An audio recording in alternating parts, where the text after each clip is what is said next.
Қайырлы күн 5-ші сынып оқушылары. Бүгінгі видеода Эксел оқулығының workbook'ын түсіндіріп беретін боламын. Видеоны көріп бастамас бұрын каналға тіркеліп аламыз және де апайларымды қолдап, комментарий жазып, достарымызға жіберіп қояйық.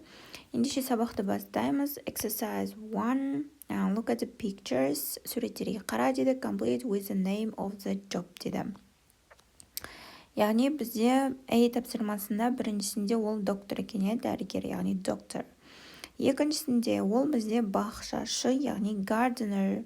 Үшіншісінде accountant, бұл бізде есепші, бухгалтер дейміз ғой. Төртіншісі наубайханашы, яғни baker. Бесіншісінде police officer. Алтыншы ол бізде cashier, кассир. Келесі B тапсырмасы. Match the sentences A till F to the correct job in exercise 1A. Яғни бірінші A жаттығуындағы суреттерге қарап, сол адамды сипаттауымыз керек. Бірінші A. He looks after sick people. Ол ауырып тұрған адамдарға қарайды дейді. Яғни ол бізде дәрігер ғой. Сонда бірінші сурет болады екен D. Келесі he protects people. Ол адамдарды құтқарады, қорғайды дейді. Яғни ол бізде 5, полиция офицері екен. Үшінші she takes money and gives people change. Ол ақшаларды сақтайды және адамдарға оны қайтарады дейді. Яғни ол бізде 6, cashier екен. He checks financial records. Ол финансовый нені қарайды дейді. Яғни ол бізде бухгалтер. Ол бізде 3-ші. Дейді 3 болады екен. Келесі E. He grows flowers and trees. Ол гүлдер мен талдарды өсіреді дейді. Яғни ол бізде gardener, 2-ші екен. He makes bread and cakes. Ол нан және торттар пісіреді дейді. Яғни ол бізде baker, F-та 4 болады екен. Осын жазып аламыз. Келесі exercise to fill in the missing words. Қалып кеткен сөздерді толықтыруымыз керек. A nurse works shifts at the hospital. We work full time from 9 till 5 every weekday. Айдар works outdoors because she is a gardener. Айдар ол сыртта жұмыс жасайды, яғни ол себебі ол gardener, яғни бақшашы екен. 4-ші lawyers sometimes work long hours. Заңгерлер көбіне жұмыс жасайды ұзақ уақыт бойы дейді. Librarians work indoors in a library. Кітапханашылар іште жұмыс жасайды, яғни кітапханада дейді. Талғат works part-time as a pizza delivery boy. Талғат бір белгілі бір уақыт жұмыс жасайды дейді, яғни ол пицца жеткізуші екен, Келесі, 2-ші жаттығудың бізде B тапсырмасы бар екен. Бұл жерде не істеуіміз керек? Яғни 2-ші жаттығудың A жаттығуында берілген сөздерді жай ғана осы номер бойынша жазып шығамыз. Біріншісі ол shifts болады. Екіншісі тоже бізде ол full time болады, яғни 2A-дағы сөздерді мұқият жазып шығамыз оқушылар осы неге? Ребусқа. Келесі 29-ші бет 3-ші A жаттығуы. What job qualities do the pictures show? Labels of calm, brave, creative, polite, fit, patient. Осы сөздерді біз мұнда сурет бойынша сипаттап жазуымыз керек. Бірінші calm, яғни шақыру, Келесі, 2-ші patient, 3-ші fit, 4-ші, яғни ол creative, 5-ші brave, 6-ші polite. Келесі B тапсырмасы.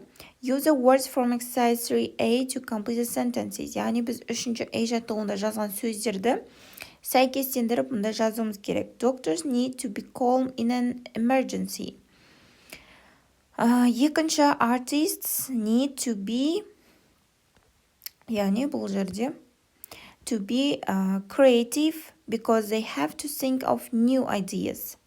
The third, cashier needs to be creative, to be polite to customers. Firefighters needs to be brave because they have got a dangerous job. Teachers needs to be patient because they have to explain things to their students. Aerobics teachers needs to be fit because they do exercise every day. Жазып шығамыз. Осылай оқушылар B тапсырмасын. Келесі C тапсырмасы бар екен. What qualities does the teacher need to have?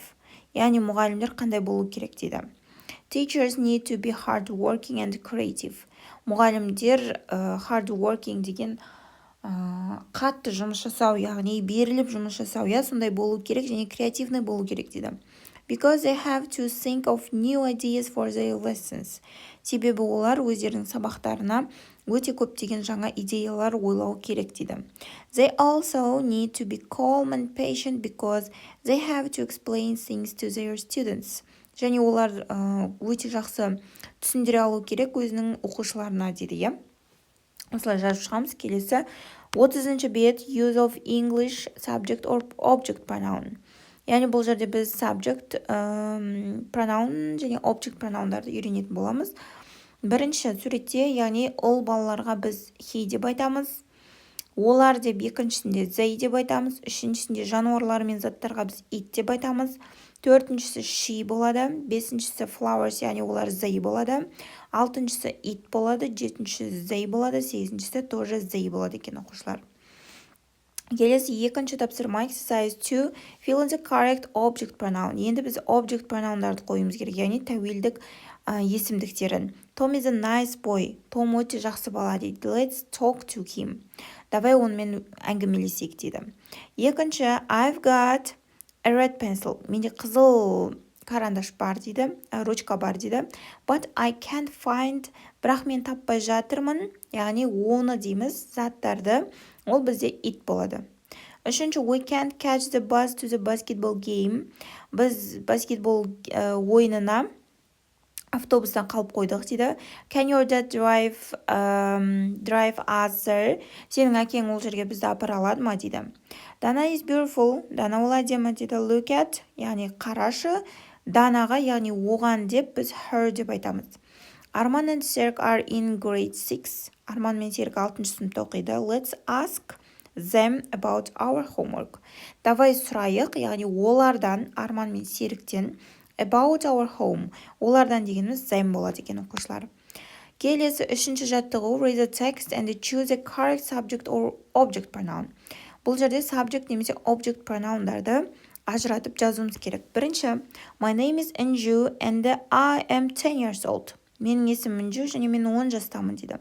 This is my family. Бұл менің отбасым. I live with, яғни мен тұрамын, олар мен дейміз. Сонда олар мен дегеніміз them болады екен. In Астана, in Kazakhstan. Біз Астанада тұрамыз дейді. My dad is an accountant. Менің әкем есепші дейді.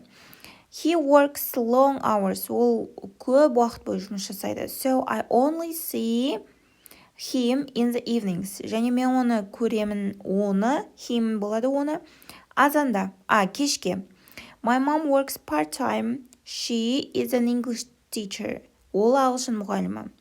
She is from Kazakhstan. Ол Қазақстаннан, but her favorite language is English. Бірақ оның, яғни анасының сүйікті тілі ол ағылшын тілі. My brother's name is Temir. Менің ағамның есімі Темір дейді. He is 6 years old. Інісі екен. 6 жаста екен. I love him very much. Мен оны жақсы көремін. And I will always look after him. Және мен үнемі оған қарап жүремін. Look after him. Және де look at us. Бізге қарашы дейді. We are a very happy family. Біз сондай бақытты отбасымыз дейді. Яғни оқушылар осымен бүгінгі біздің сабақ талдауымыз аяқталды. Келесі сабақта кездескенше сау болыңдар.